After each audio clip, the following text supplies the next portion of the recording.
परमेश्वर हमें हर तरह से आशीष देना चाहते हैं और ऐसा भी कोई नहीं होगा जो इसे प्राप्त ना करना चाहे।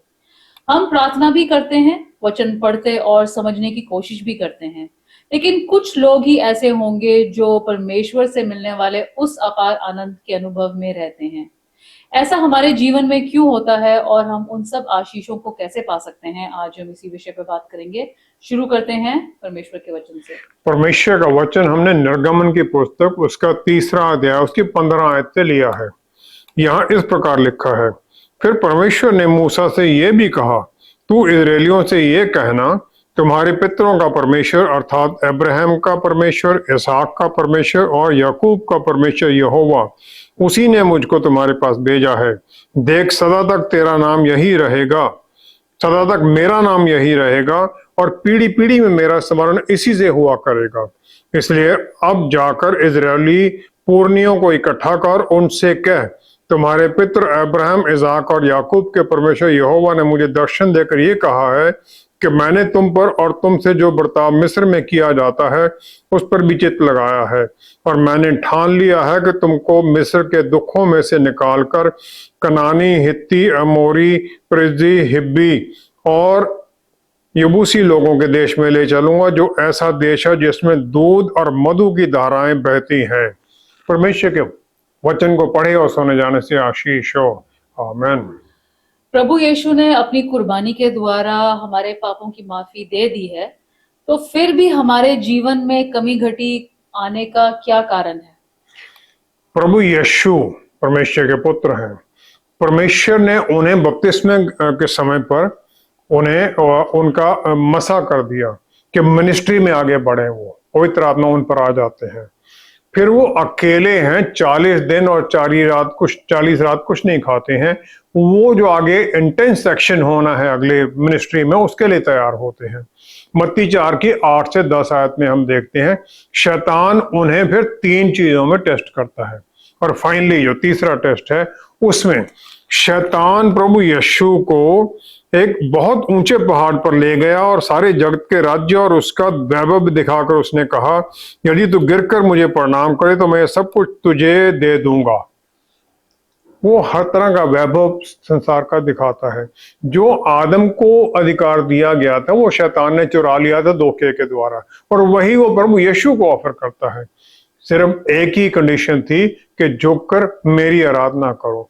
यही उसने स्वर्ग में भी किया था कि मैं यशायाह 14 की 14 के अनुसार मैं बादलों से ऊपर चला जाऊंगा और परमेश्वर के तुल्य हो जाऊंगा। और फिर क्योंकि उसने ये करने की कोशिश की, वहां भी वो हारा और स्वर्ग से निकाल दिया गया, और प्रभु यीशु ने भी उसका नकार दिया, तिरस्कार कर दिया, उसे भागना पड़ा। परमेश्वर ने हर एक जन को इस दुनिया में एक काम दिया है और उस काम के अनुसार ही उसका लेवल बनाया है, वहां पर उसे रखा है।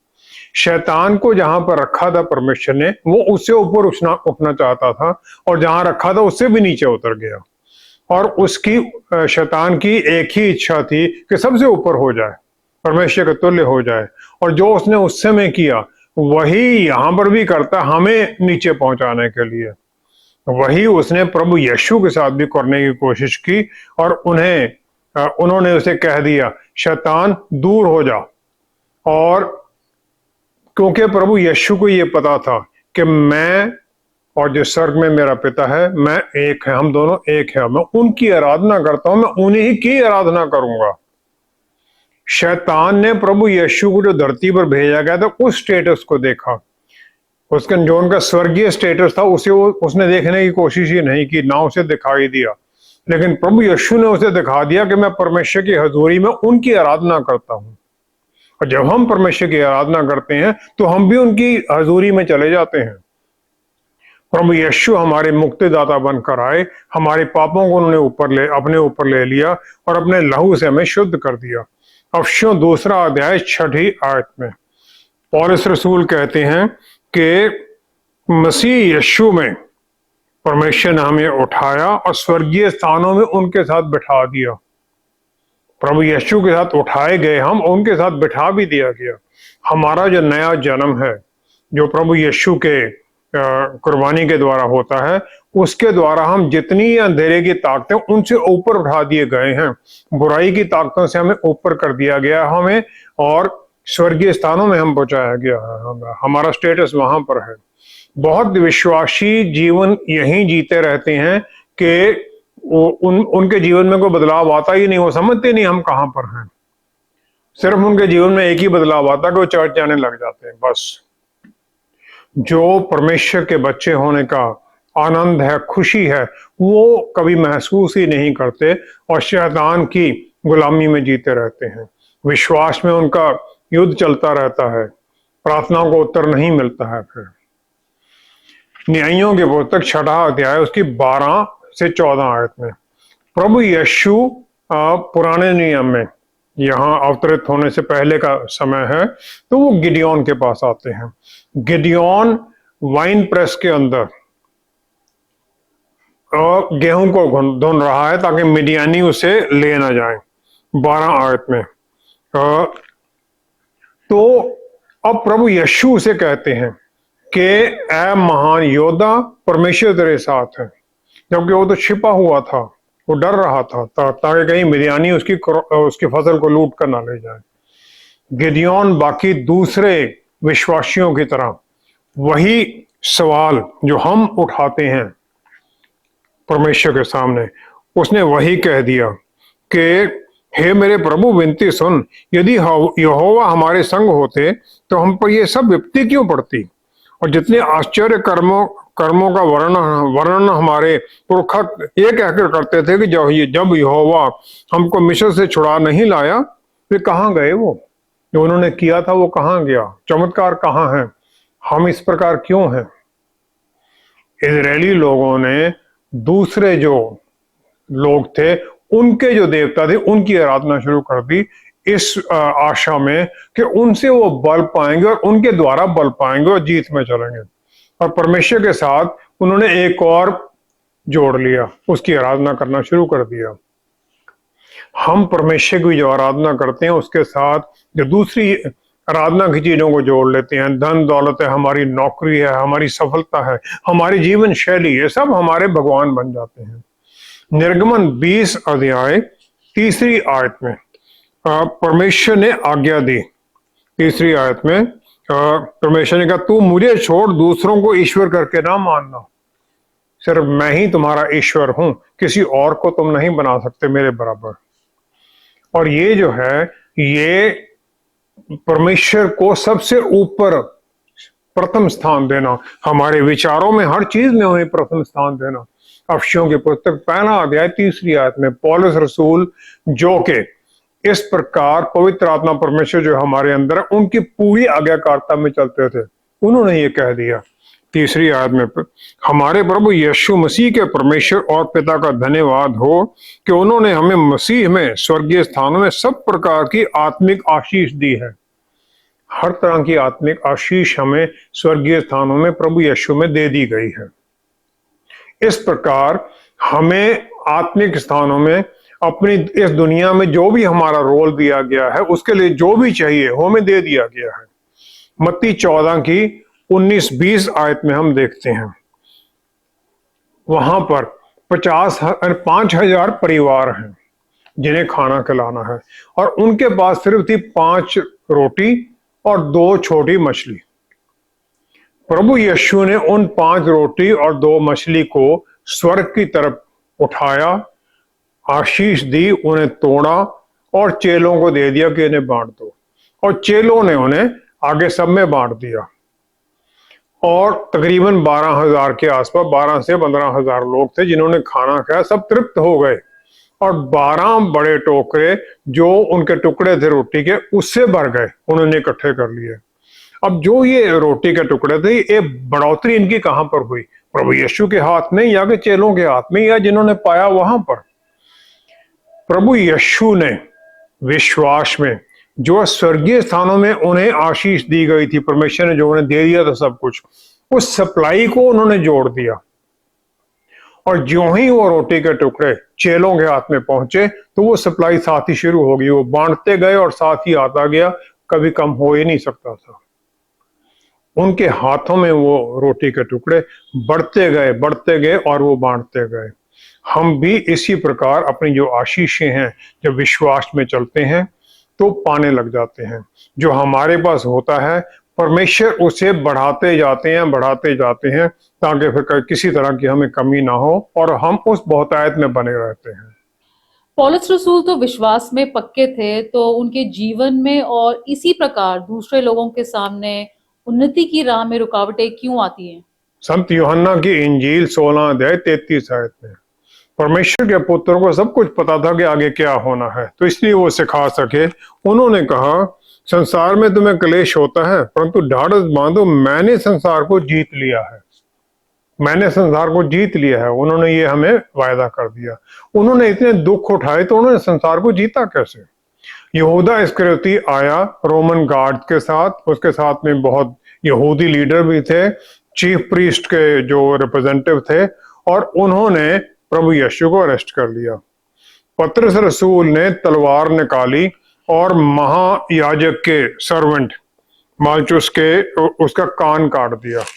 मत्ती 26 में हम देखते हैं 52-53 आयत में प्रभु यीशु ने उसे रोक दिया, उसे आज्ञा दी कि तलवार को अपने संभाल के रख, इसे म्यान में रख ले। फिर कहा, क्या तू नहीं जानता कि मैं अपने पिता से विनती कर सकता हूं और वह स्वर्गदूतों की 12 पलटन से अधिक मेरे पास अभी उपस्थित कर देंगे। 12 legions of soldiers will be given to me from heaven। एक लीजन जो रोमन सोल्जर्स की थी उसमें 6000 से अधिक सैनिक होते थे।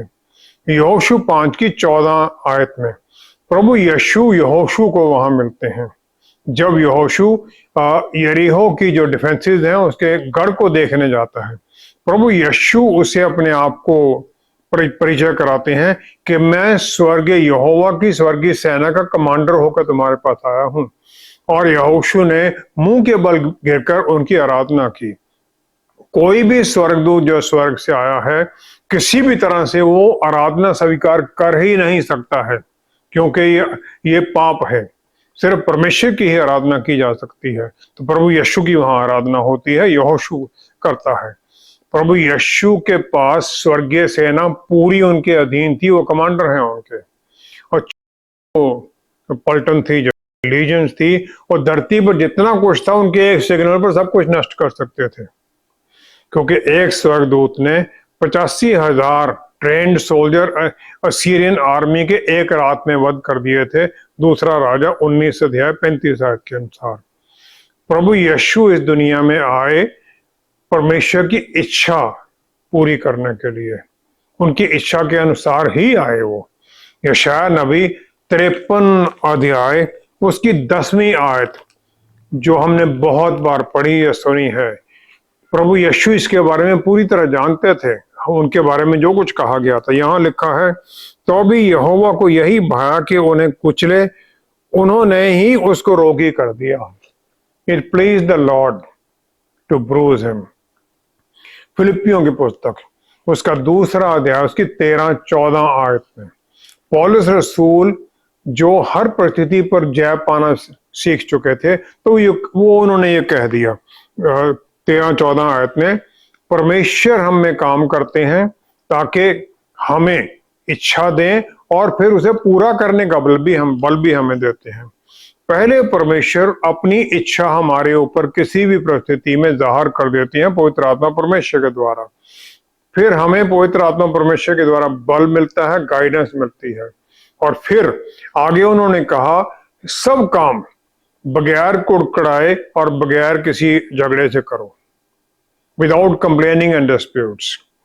इसी में ही परमेश्वर की इच्छा है कि परमेश्वर के जो पुत्र हैं वो विश्वास में हर तरह की जो उनके सामने रुकावटें हैं उनके ऊपर से लांघते हुए चले जाएं।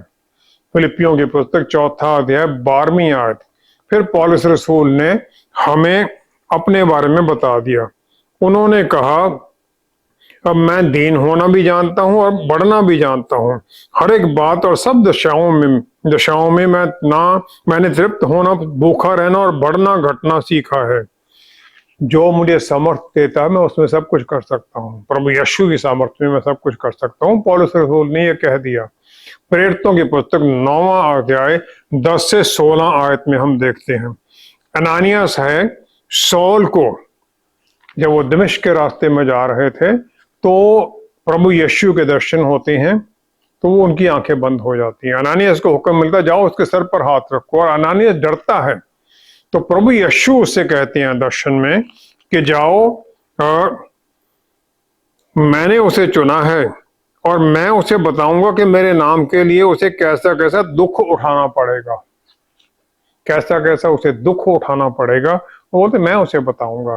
प्रेरितों की पुस्तक 7वां अध्याय उसकी 58 आयत, प्रेरितों की पुस्तक 7वां अध्याय 58 आयत में हम देखते हैं, जो स्टीफन को पथराव करके मारा जाता है, तो जो उन पर पत्थर फेंकने वाले गवाह हैं, उन्होंने अपने कपड़े शाऊल नामक एक जवान के पांवों के पास उतार कर रख दिए।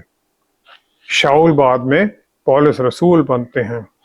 सौल ने पत्थर फेंकने में कोई हिस्सा नहीं लिया, लेकिन जो पत्थर फेंकने वाले थे उन्होंने उन्हें अपना साथी समझकर विश्वास में अपने सब जो ऊपर के कपड़े थे वो रख दिए उनके पास। यह नहीं कि पापों की मुक्ति के बाद भी पौलुस रसूल इन कारणों से दुख उठाते रहे, लेकिन किसी भी पाप के दो फल होते हैं। पहला तो है आत्मिक, जो हमें परमेश्वर से दूर कर देता है, लेकिन वो हमें जब हम प्रभु यीशु से तौबा में आते हैं तो माफी मांगते हैं, तो हमें वो माफी मिल जाती है, हमारा रिश्ता दोबारा हो जाता है। दूसरा जो अर्थली एलिमेंट है, जो धरती के एलिमेंट्स के ऊपर जो होता है, जो दूसरों पे असर पड़ता है, इमोरल जो जीवन है उसके द्वारा दूसरों पर असर भी पड़ता है। बहुत लोग हैं जो कमी घटी में अपना हिस्सा जो है उसको मानने को तैयार नहीं है कि हम इसमें पहुंचे कैसे। वो ये प्रार्थना करने के लिए कहती हैं और करते भी हैं कि परमेश्वर मुझे और पैसे दे ताकि मैं ये अपने कर्जे उतार सकूं। परमेश्वर प्यार करने वाले पिता हैं जिन्होंने अपने पुत्र को कुर्बान कर दिया हमारे लिए, ताकि हम पवित्र और धर्मी जीवन जिएं। जो बदलाव है, ट्रांसफॉर्मेशन है, वो एटीट्यूड में है। वो एटीट्यूड रिपेंटेंस, तौबा करना। इधर को जा रहे थे, एकदम अपोजिट डायरेक्शन में जाना है। पाप में हम जा रहे थे तो अभी हम सीधे रास्ते पर जाना है।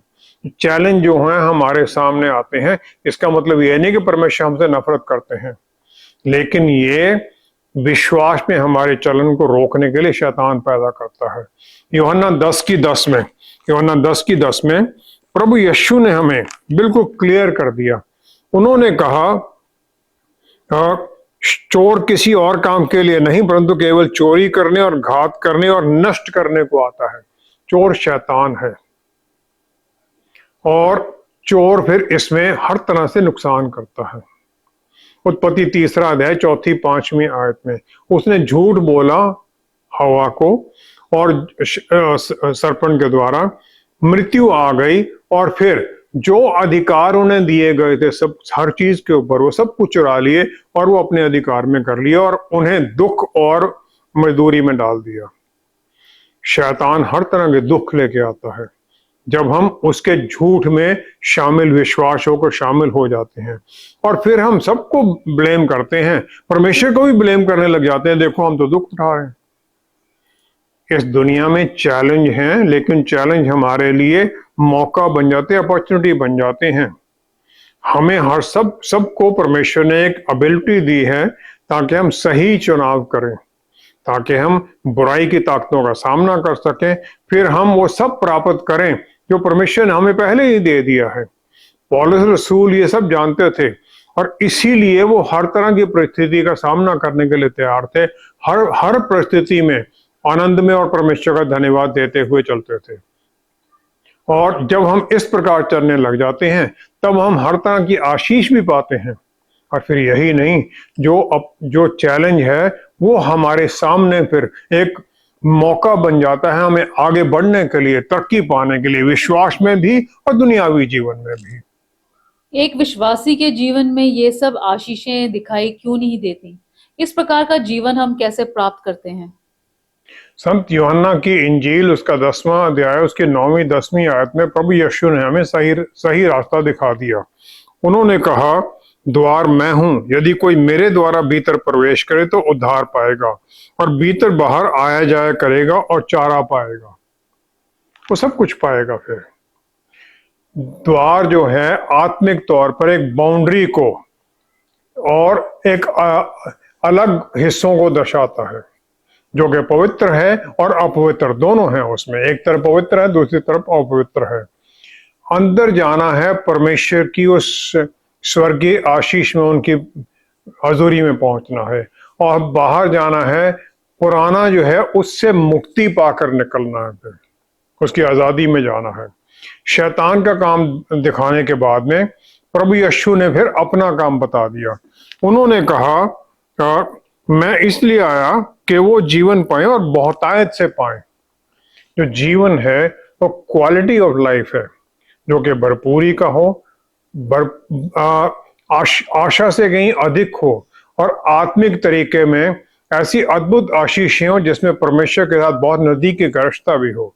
परमेश्वर के पुत्र होते हुए हमें इस परिस्थिति में पहुंचने का अधिकार दे दिया है। पौलुस रसूल पवित्र आत्मा परमेश्वर की हुजूरी से इतना भरे हुए थे कि वो हर परिस्थिति में आनंद मनाना जानते थे। दूसरा कुरिन्थियों 12 अध्याय उसकी 10वीं आयत में हम देखते हैं। दूसरा कुरिन्थियों 12 अध्याय की 10वीं आयत में पौलुस रसूल ने कह दिया, इस कारण मैं मसीह के लिए निर्बलताओं में और निंदाओं में और दरिद्रता में और उपद्रवों में और संकटों में प्रसन्न हूं, क्योंकि जब मैं निर्मल होता हूं तभी बलवंत होता हूं। जब मैं निर्बल होता हूं तो परमेश्वर का काम बल मेरे अंदर काम करता है, क्योंकि उनके द्वारा उनके अंदर हर तरह की जो तकलीफ है हमारे लिए मौका बन जाती है, ताकि परमेश्वर का जो स्वर्गीय बल है, सुपरनैचुरल बल है, हमारे अंदर हमारे द्वारा काम करे। यहोशू की पुस्तक 1 अध्याय 5वीं आयत में यहोशू इजराइल का लीडर है, जिसे कि उन्हें उस प्रॉमिस लैंड में लेके जाना मूसा के बाद में। प्रभु यीशु ने यहोशू को वहां पर परमेश्वर ने एक वायदा कर दिया। उन्होंने उसे ये वायदा किया 5वीं आयत में, तेरे जीवन भर कोई तेरे सामने ठहर ना सकेगा, और जैसे मैं मूसा के संग रहा वैसे ही तो तेरे संग भी रहूंगा, ना तो मैं तुझे धोखा दूंगा ना तुझको छोड़ूंगा। तो मैं हर तरह से आशीषित करूंगा, तेरे सामने कोई खड़ा भी नहीं हो सकेगा। दाऊद को शमूएल नबी ने राजा इजराइल का बनाकर उनका मसा कर दिया, जबकि वो अपने पिता की भेड़ों को चरा रहा था। पहला इतिहास उसकी 29 आयत, पहला इतिहास उसकी 29 आयत की 4थी आयत में हम देखते हैं चरवाहे से वो राजा बनकर कहां पहुंच जाता है, और फिर उसके मन में परमेश्वर के लिए इतना प्यार है कि वो अपना सब धन दौलत दे देता है। वो कहता है 3000 के कार ओफीर का सोना, जो कि बेस्ट सोना था, और 7000 के कार ताई हुई चांदी, जिससे कोठरियों की दीवारें मड़ी जाएं, वो मैं मंदिर के लिए देता हूँ, भवन, परमेश्वर के भवन के लिए दे देता हूँ, जो उसके पुत्र ने बनाना था। एक के कार, एक टैलेंट 34 किलो वजन था, और उसने 3000 का कार सोना दे दिया। कितने किलो बनता है आप देखें। और इस प्रकार हम, जैसे यहोशू या दाऊद या दूसरे लोग थे, इस प्रकार हम जीत में कैसे चलते हैं। पहला था कि उन्होंने परमेश्वर के वचन पर मनन किया और नजदीकी रिश्ते में चले। निर्गमन 33 अध्याय 11 आयत में परमेश्वर मूसा से आमने सामने बात करते थे। यहोशू 1 अध्याय 8वीं आयत में परमेश्वर ने इस प्रकार नजदीकी में चलने का रिजल्ट भी बता दिया। उन्होंने उसे कहा, इस प्रकार तू सफल होगा और तू प्रभावशाली भी रहेगा। यूहन्ना 15 की 15 आयत में इसी तरह प्रभु यीशु ने हम सबको मित्र कह दिया, क्योंकि उन्होंने जो कुछ भी उन्होंने परमेश्वर से पाया था वो सब हमें बता दिया। दूसरा है प्रार्थना और आराधना में लगे रहना, और ये हमारे जीवन का, जो जीत वाले हों उनके जीवन में ये एक पक्का परमानेंट काम बन जाता है। फिलिपियों की पुस्तक 4 अध्याय 6 आयत में, फिलिपियों की पुस्तक 4 अध्याय 6 आयत में पौलुस रसूल ने यह कह दिया कि किसी भी बात की चिंता मत करो, परंतु हर एक बात में तुम्हारे निवेदन, प्रार्थना और विनती के द्वारा धन्यवाद के साथ परमेश्वर के सम्मुख उपस्थित किए जाएं। सब कुछ परमेश्वर के सामने रखो। जब बहुत तकलीफ में था, तो दाऊद अपने आप को हमेशा परमेश्वर के बल में बलवान कर लेता था। तीसरा, परमेश्वर की आज्ञाकारिता में चलना और अपने बोझ उन पर डाल देना। एक बहुत ही अद्भुत जीत के बाद, यरीहो की जीत के बाद में, इजरायली लोग आई में, जहां पर के बहुत छोटा सा शहर था, वहां से वो हार गए। यहोशू 7 की 11 से 15 आयत में यहोशू परमेश्वर के सामने दुहाई देता है और फिर उसे पता चलता है अचान ने जो पाप किया था यरीहो में, तो उसको वो ठीक करता है और फिर बल में चलता है और सफल होता है। यूहन्ना 20 की 19 आयत में चेलों ने जो प्रभु यीशु को छोड़ दिया था, लेकिन वो इकट्ठे फिर भी रहे, प्रार्थना में जुड़े रहे, एक्सपेक्टेशन में लगे रहे और आशीषित हुए। चौथा है, सबने आगे देखा, जो पुराना था सब कुछ उसे बोलने लग गए। यशायाह नबी की पुस्तक उसका 43 अध्याय उसकी 25 आयत में हम देखते हैं परमेश्वर ये वायदा करते हैं, मैं वही हूं जो अपने नाम के निमित्त तेरे अपराधों को मिटा देता हूं और तेरे पापों को स्मरण ना करूंगा। प्रभु यीशु ने सब कुछ हमारे लिए पूरा कर दिया अपनी कुर्बानी के द्वारा, और फिर हम सबको ये आशीषित स्थान पर पहुंचा दिया है। और इसी प्रकार जो माफी देते हैं, दूसरों की गलतियों को भूलने लग जाते हैं, इसी प्रकार परमेश्वर के नजदीकी के रिश्ते में चलने लग जाते हैं, आशीष में बढ़ते हैं। पांचवा है, परमेश्वर की सॉवरन है परमेश्वर, वो हर चीज पर उनका अधिकार है, जो कि रोमियो 8 की 28 के अनुसार हमारी हर परिस्थिति को, हम जो उनसे प्यार करते हैं, हमारी भलाई के लिए बदल देते हैं। और फिर जो इस समय की कमी होती है वो भी हमारे लिए एक रास्ता बन जाती है, ताकि हम उनके रास्तों में और उनकी इच्छा के अनुसार चलने लग जाएं। शैतान लगता है कि हमारे ऊपर हावी होने लग गया है, लेकिन परमेश्वर फिर भी कंट्रोल में है, और एक बाउंड्री उन्होंने बांध रखी, शैतान हमें कहां तक छेड़ सकता है, कहां नुकसान पहुंचा सकता है। छठा है, पत्र रसूल, सबसे क्रिटिकल समय पर उनके ऊपर शैतान का हमला हुआ, लेकिन उन्होंने हमें सिखाया कि अपने विश्वास पर सद्गुण, सद्गुण पर समझ और समझ पर संयम, फिर धीरज, भक्ति, भाईचारे की प्रीति और प्रेम बढ़ाते जाओ, इन सब में बढ़ते जाओ। ये सब जो आशीषें, जो ये काम हैं, इनमें हमें डेलिबरेट काम करना पड़ता है, अपने आप नहीं होती हैं। सातवां है, अपने विचारों को कंट्रोल करो, मन को कंट्रोल करो। हमें परमेश्वर को पूरे मन से, विचारों से, इच्छाओं से, अपने पूरे तरह से हमें उन्हें प्यार करना है, पूरी तरह से उनके समर्पित होना है। जो हमारे पास है उन्होंने दिया सब कुछ, उनके काम के लिए समर्पित करना है। जो डेड सी था, उसके अंदर सब कुछ पानी जाता था, लेकिन बाहर का आउटफ्लो कहीं नहीं था, इसीलिए वो डेड था, उसमें जीवन नहीं था। जब हम सिर्फ पाने ही लग जाते हैं, देते नहीं हैं, तब फिर हमारे जीवन में भी इसी प्रकार वो गंदगी भर जाती, हमारा जीवन नष्ट होने लग जाता है। हर आशीष में हम नष्ट होने लग, आशीषें हमें नहीं मिलती हैं, और हर तरह की रुकावटें हमारे सामने आने लग जाती हैं। जब हम इस प्रकार चलते हैं, दूसरों के लिए भलाई भी नहीं हम कर सकते, परमेश्वर के काम में भी हम बढ़ने से रुक जाते हैं, और फिर हर तरह की कमी, हर तरह की कमजोरी हमारे ऊपर हावी हो जाती है। बस हमें ध्यान ये रखना है कि हम परमेश्वर को समर्पित रहें, उनकी आवाज को, जो पवित्र आत्मा परमेश्वर से हमें मिलती है, उसको सुने। किसी दूसरे के जो द्वारा जो संदेश हमें मिलता है उसको हम सुने, क्योंकि परमेश्वर हमारे साथ इसी प्रकार बात करते हैं। और फिर उस आज्ञाकारिता में चलें, ताकि उन जो हमें वो देना चाहते हैं वो सब हम प्राप्त करें। आइए हम प्रार्थना करें। पिता परमेश्वर, क्या ही धन्य है आपने अपने प्यारे बेटे के द्वारा हमें हर तरह से आशीषित किया, और उनमें आपने हमें स्वर्गीय स्थानों में हर तरह की अद्भुत आशीषें दे दी हैं, आत्मिक आशीषें दे दी हैं। पवित्र आत्मा परमेश्वर, हर दिन हमें ये समझने में आशीष दीजिए, सहायता कीजिए कि उस दिन के लिए हमारा क्या काम है, आज के लिए हमारा क्या काम है, आज्ञाकारिता में चलने के लिए हमें क्या क्या करना है, फिर उसके लिए जो जो हमें चाहिए स्वर्गीय स्थानों से उसे यहाँ धरती पर लाने में भी सहायता कीजिए, और फिर सहायता कीजिए हम वो सब कुछ परमेश्वर की इच्छा के अनुसार इस्तेमाल भी करें, ताकि जो वो चाहते हैं हमारे जीवन में हम पूरा करते जाएं। इस प्रकार आज्ञाकारिता में चलते हुए उनके बल और शक्ति में हम ना सिर्फ जो हमें काम दिया गया वो पूरा करें, बल्कि यहाँ पर फिर उस वायदे के अनुसार उस बहुतायत के जीवन को भी प्राप्त करें, हर तरह से आनंदित हों, दूसरों के लिए भी आशीष का कारण बने। पिता परमेश्वर सब कुछ प्रभु यीशु के पवित्र नाम में मांगते हैं, आमीन। आमेन, आमेन। प्रभु यीशु ने सामरी स्त्री के साथ साथ हर विश्वासी को जल का सोता होने का वादा कर दिया ताकि सब जीवन देने वाले बने। झरने का पानी जितना बहता है और आता जाता है, हमें भी जो मिला है उसे बांटना भी है ताकि और मिले। संत मलाकी के द्वारा हमें परमेश्वर ने उन्हें इस प्रकार टेस्ट करने तक का वादा कर दिया। जो मिला है अगर हम खुशी से बांट नहीं सकते तो परमेश्वर किसी दूसरे तरीके से ले लेंगे। चॉइस तो हमारी ही है। Thank you so much for watching. See you next time. Stay blessed. Shalom.